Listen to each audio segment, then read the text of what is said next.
क्या आप भी मैथ से घबराते हैं? क्या आपको लगता है कि गणित इतना कठिन है? क्या आपको लगता है कि कुछ चीजें हमको गणित में नहीं समझ में आती हैं? अगर आप तैयारी कर रहे हैं और कुछ चीजें आपको बहुत परेशान करती हैं, तो आपको मैं यह यकीन दिलाता हूं कि आप हमारे साथ बने रहिए और आज से जो मैथ की क्लास शुरू हो रही है उसको आप पर डे देखिए। और ये यकीन के साथ कहता हूं कि आपकी सारी समस्याओं का समाधान इसी एक चैनल पे आपको मिल जाएगा। नमस्कार दोस्तों, मैं वीरेंद्र कुमार आपके पसंदीदा चैनल ज्ञानवान ट्यूटोरियल पर आप सभी का स्वागत करता हूं। दोस्तों, आज मैथ की हमारी पहली क्लास है और मैथ में हम लोग बेसिक चीज शुरू करने जा रहे हैं।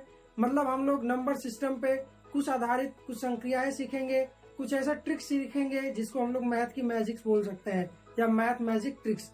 दोस्तों, सबसे पहले हम लोग बात करेंगे कुछ टर्म्स की जो गणित में होती हैं, जो आपको हमेशा कंफ्यूज किए रहती हैं। जैसे सबसे पहले मैं बात करूंगा जातीय मान की। सबसे पहले मैं बात करूंगा जातीय मान की और उसके बाद मैं बात करूंगा स्थानीय मान की। तो जातीय मान को हम लोग बोलते हैं फेस वैल्यू, फेस वैल्यू बोलते हैं, और स्थानीय मान को बोलते हैं प्लेस वैल्यू, प्लेस वैल्यू। दोस्तों, फेस वैल्यू क्या होता है, प्लेस वैल्यू क्या होता है?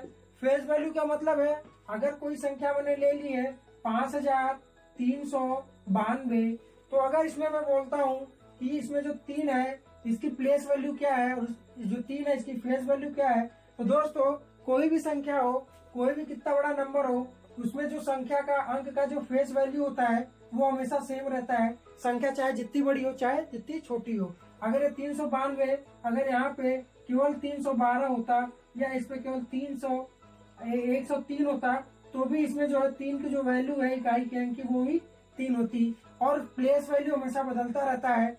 अगर हमारा इकाई के अंक पे है तो उसका 1 से मल्टीप्लाई होता है, और अगर दहाई के अंक पे होता है तो उसका 10 से मल्टीप्लाई करके करते हैं, और अगर सैकड़ा के अंक पे होता है तो उसको 100 से मल्टीप्लाई करते हैं।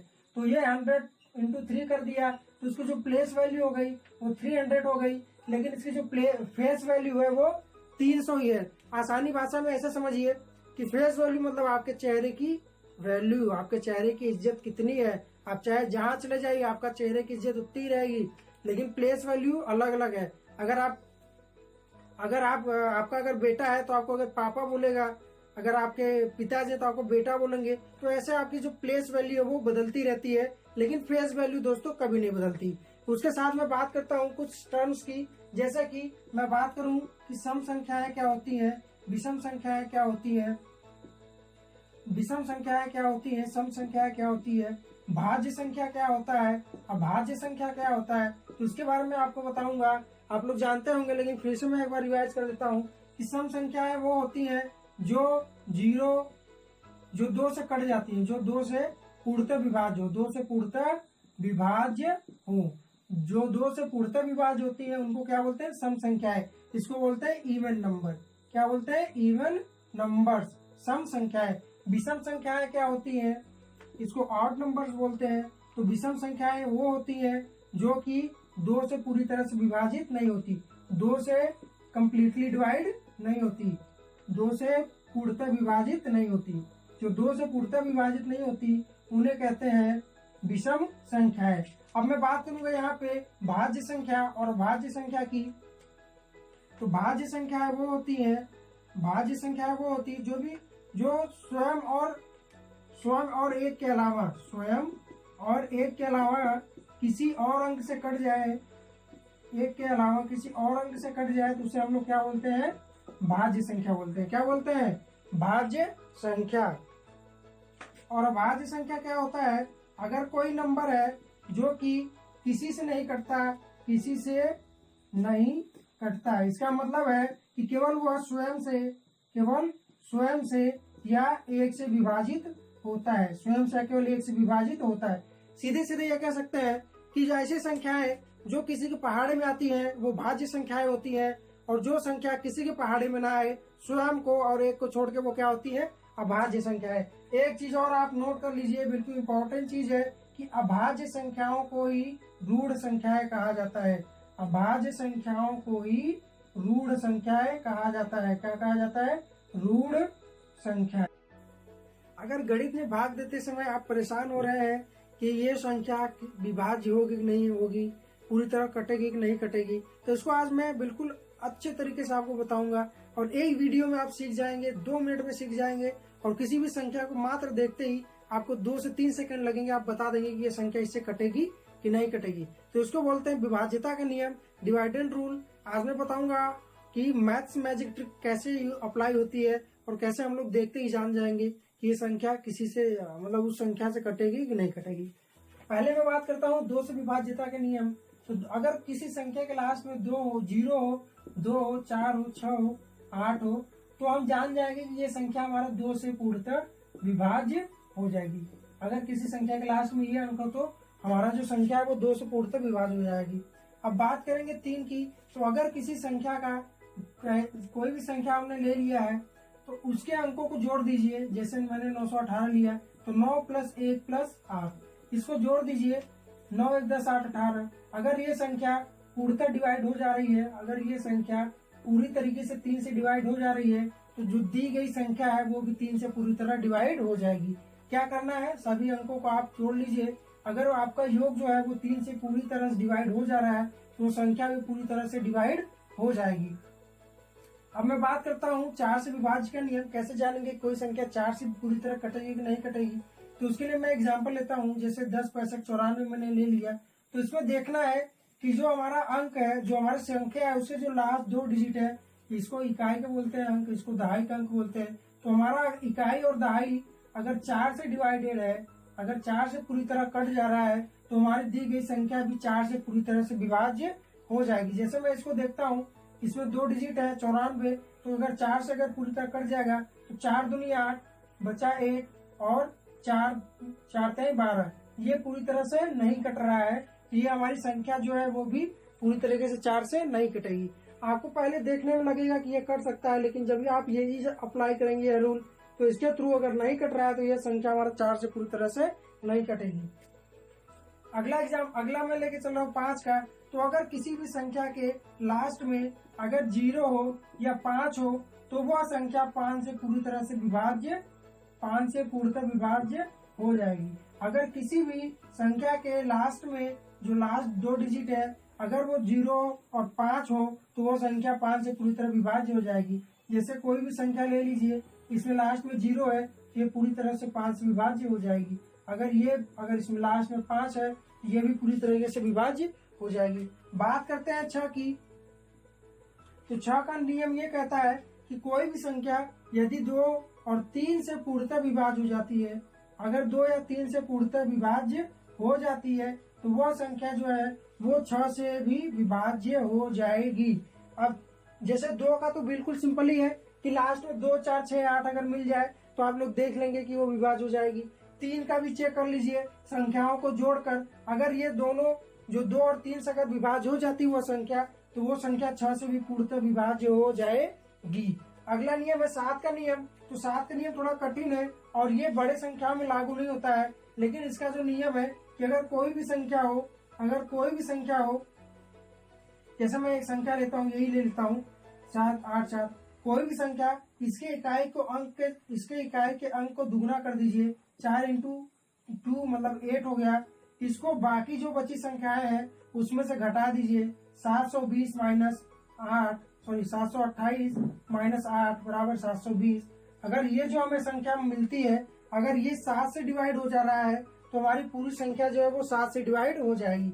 इसको हम चेक कर लेते हैं। डिवाइडेड बाई 7, 7 × 1 = 7, 7 यहाँ 0 ले जाएंगे, 7 × 2 = 14। ये हमारी संख्या पूर्णतः डिवाइड नहीं हो रही है तो ये संख्या भी हमारी पूरी तरह से डिवाइड नहीं होगी। एक बार ये नियम फिर से बता देता हूँ कि अगर कोई भी संख्या हो उसके इकाई के अंक को दुगना कर दीजिए और बचे हुए अंकों में से उसको घटा दीजिए। अगर ये जो हमारी संख्या है, जो हमारा उत्तर आ रहा है, अगर ये 7 से पूरा डिवाइड होता है तो हमारी वो संख्या जो है पूर्णतः 7 से डिवाइड होगी, अन्यथा नहीं होगी। 8 का नियम मैं बताता हूँ। अगर कोई भी संख्या है, अगर उसके जो 3 डिजिट है, अगर लास्ट के 3 डिजिट जो हमारे 3 अंक है, अगर वो 8 से पूर्णतः डिवाइड हो जाता है, 8 से पूर्णतः डिवाइड हो जाता है तो हमारी पूरी संख्या भी 8 से पूर्णतः विभाजित हो जाएगी और शेषफल क्या आएगा 0। इसको मैं चेक कर लेता हूँ, यहाँ कर लेता हूँ। तो 8 के 8 9 72 हो जाएगा और बचेगा हमारा 6 और 6 67 हो जाएगा। ये हमारा पूरा 8 से नहीं कट रहा है, तो ये हमारी जो संख्या है वो भी 8 से पूरी तरह से विभाजित नहीं है। अगर आप लोग सोच रहे होंगे कि मैं जो नियम बता रहा हूँ, जैसे अगर आपने 16 अगर आपने 16 ले लिया तो इसमें तो इकाई का अंक ही है, इकाई दहाई है, सैकड़ा तो है नहीं, तो यहाँ पे आप लोग 0 लगा लीजिए और ये हो गया आपका इकाई दहाई सैकड़ा। अगर इसको 8 से डिवाइड करिए तो 8 दूनी 16 और ये कट जा रहा है, तो ये हमारी संख्या डिवाइड हो जाएगी। मैंने इसलिए आपको बताया कि आप लोग ये मत सोचिए कह रहे सर आपने बताया कि इकाई होना चाहिए, उसमें इकाई होना चाहिए, दहाई होना चाहिए और सैकड़ा, तीनों अगर कटेगा तभी हमारा कटेगा, इसलिए मैंने बताया कि आप 0 लगा के यहाँ भी ये फार्मूला काम करेगा। आगे मैं बताऊंगा 9 और 10 और 11 के बारे में। तो मैं बात करने जा रहा हूँ आगे 9 से विभाज्यता का नियम। तो कैसे पता करेंगे कि कोई संख्या 9 से पूरी तरह से डिवाइड होगी कि नहीं डिवाइड होगी। तो बिल्कुल ये जो हम लोगों ने 3 वाला जो नियम लगाया था कि जो 3 से डिवाइड करने के लिए हम लोग पता करते थे, तो कोई भी संख्या हमने ले ली, जैसे ये संख्या हमने ले लिया, तो कैसे पता करेंगे कि 9 से पूरी तरीके से कटेगा कि नहीं कटेगा।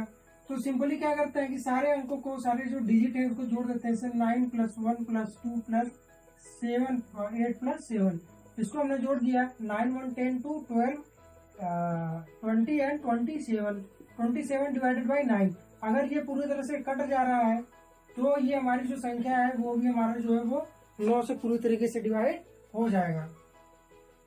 आगे मैं बात करता हूँ 10 विभाज्यता के नियम। तो ये तो कोई भी बच्चा जान लेगा कि अगर लास्ट डिजिट जो है अगर 0 है, अगर लास्ट डिजिट 0 है तो हमारा जो संख्या वो 10 से पूरी तरीके से कट जाएगा। बात करते हैं 11 से विभाज्यता का नियम। तो ये क्या बात कहता है कि अगर कोई भी संख्या हमने ले लिया, कोई भी संख्या हमने ले लिया, इसमें जो ऑड प्लेसेस पे है और जो इवन प्लेसेस पे है, मतलब जो सम स्थान पे है और विषम स्थान पे, या सिंपली ये कह सकते हैं कि एक संख्या के बाद एक संख्या छोड़ के दूसरी संख्या, ये सबको हमने ले लिया और इसको हमने जोड़ दिया 2 और 0, इसमें 2 + 0 + 3 हमारा हो गया 5, और ये हमको इसको हमने जोड़ दिया तो ये हो गया। तो अगर हमने इस संख्या को जोड़ लिया, ये हमारा 5 हो गया और यहाँ पे भी हमारा 5 हो गया, तो दोनों को हम लोग घटा देंगे, क्या कर देंगे, माइनस कर देंगे। अगर ये 0 आए, 0 या तो 11 का गुणज, 11 का गुणज का मतलब 11 का जो है 11 का मल्टीप्लीकेशन अगर आए, तो ये हमारी जो संख्या होती है वो हमारी संख्या 11 से पूरी तरह से डिवाइड हो जाती है, 11 से पूर्णतः विभाजित हो जाती है। एक बार फिर से मैं बता देता हूँ आपको, अगर कोई भी संख्या है उसको पता करना है कि 11 से कैसे पूरे तरीके से कटेगा या नहीं कटेगा, तो क्या करेंगे, ये एक स्थान पे छोड़ के दूसरे स्थान वाले को जोड़ते जाएंगे और जो नीचे बचेगा उसको जोड़ लेंगे। मतलब सम स्थान पे जो भी अंक है उसको जोड़ लेंगे एक तरफ, और जो विषम स्थान पे अंक है उसको जोड़ लेंगे एक तरफ। दोनों को जोड़ के दोनों को घटा देंगे।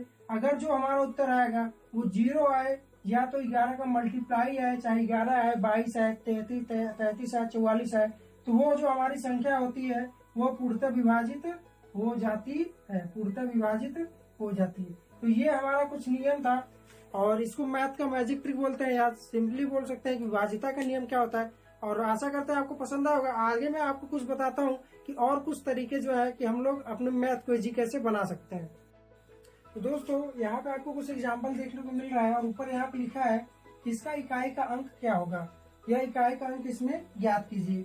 ऐसे क्वेश्चन आपको कंपटीशन लेवल पे पूछे जाते हैं, तो इसमें मैं बताऊंगा कि कैसे आप लोग इजिली पता कर पाएंगे कि इकाई का अंक क्या होगा। अब आप लोग इतना बड़ा गुणा करेंगे तो आपके पास समय बहुत लॉस होगा, और उसके बाद भी उसमें अगर कैलकुलेशन गलत हो गया तो आप लोग नहीं पता कर पाएंगे कि आपका सही है या गलत है। दोस्तों एक सिंपली ट्रिक आपको बताता हूँ। अगर किसी भी इतने बड़ा, अगर कितना भी बड़ा अगर नंबर दिया है, अगर उसमें कोई भी जो इकाई के अंक में 5 आ जाए और 2 आ जाए, 5 आ जाए और 2 आ जाए, तो इसके इकाई का अंक, जो इकाई का अंक है वो हमारा 0 होगा, चाहे जितना बड़ा गुणा हो। अगर उसमें कहीं भी इकाई के अंक में 5 आ जाए और 2 आ जाए और गुणा है पूरा, तो उसके इकाई का अंक क्या होगा, 0 होगा। और दूसरी तरीका मैं बताता हूँ, वही तरीका इसमें भी लागू होगा। इकाई का अंक में यहाँ पे 2 है, यहाँ पे 5 है, तो ये डेफिनेट है कि इसका जो इकाई का अंक है वो 0 ही होगा। क्यों, क्योंकि अगर 5 दूनी 10 हो गया तो उसमें चाहे जिस संख्या को गुणा करिए लास्ट में क्या आएगा, 0 ही आएगा। और यहाँ पे वही ट्रिक काम करेगा कि अगर कोई भी संख्या में अगर 10 आ गया या 10 का मल्टीप्लीकेशन आ गया, तो उसका भी जो इकाई का अंक होगा वो क्या होगा, 0 ही होगा। इकाई का अंक हमारा क्या होगा, 0 ही होगा। वही तरीका यहाँ पे है, अगर किसी भी बड़ा सा जो संक्रिया दिया है, बड़ा सा हमारा मल्टीप्लीकेशन दिया है और कहीं पे भी हमारा सिंगल 0 का मल्टीप्लाई होगा, तो जो इसका जो हमारा जो इकाई का अंक होगा, या आप कह सकते हैं इसका जो पूरा जो रिजल्ट होगा, यहाँ पे केवल मैं इकाई का अंक लिखता हूँ, इकाई क्या होगा 0, और यहाँ पे भी इकाई जो है वो 0 होगा। इकाई का अंक इसका क्या होगा, इकाई का अंक क्या होगा 0। लेकिन अगर कहीं भी मल्टीप्लीकेशन में पूरी बड़ी सी लंबी सी गुणा दिया है और उसमें बीच में कहीं भी सिंगल 0 आ जाए, तो उस पूरा का उत्तर क्या हो जाता है, 0 हो जाता है। ये चीज आप लोग फाइंड करिए, ये कंपटीशन में पूछी जाती है और हम लोग बड़ा सा गुणा करने के चक्कर में अपना टाइम वेस्ट कर देते हैं। तो दोस्तों आई होप आपको मेरा पहला जो वीडियो वो पसंद आया होगा। मैं कल थोड़ा और एडवांस लेवल से क्लास स्टार्ट करूंगा, आज बेसिक लेवल से शुरू किया हूं। और अगर आज हमारे आप चैनल पे अगर आप नए हैं तो हमारे चैनल ज्ञानवान ट्यूटोरियल्स को सब्सक्राइब करिए और इसको लाइक करिए, और इसमें जो है बेल आइकन जो नीचे दिख रहा होगा उसको दबा दीजिए, ताकि जब भी मैं नया वीडियो डालूं तो आपको सबसे पहले पहुंच जाए। दोस्तों कल से मैं मैथ की, जीएस की, जनरल साइंस की और इंग्लिश की तीनों की बैक टू बैक क्लास चलाऊंगा। और अपने दोस्तों को, साथियों को जो भी कंपटीशन की तैयारी कर रहे हैं या जो बेसिक लेवल से सीखना चाहते हैं, वो उनको ज्यादा बताएं, क्योंकि मैं बेसिक से लेके आपको कंबाइन करके आपको हाई लेवल तक, या कह सकते हैं एडवांस लेवल तक पढ़ाऊंगा। तो दोस्तों thank you for watching and please subscribe my channel.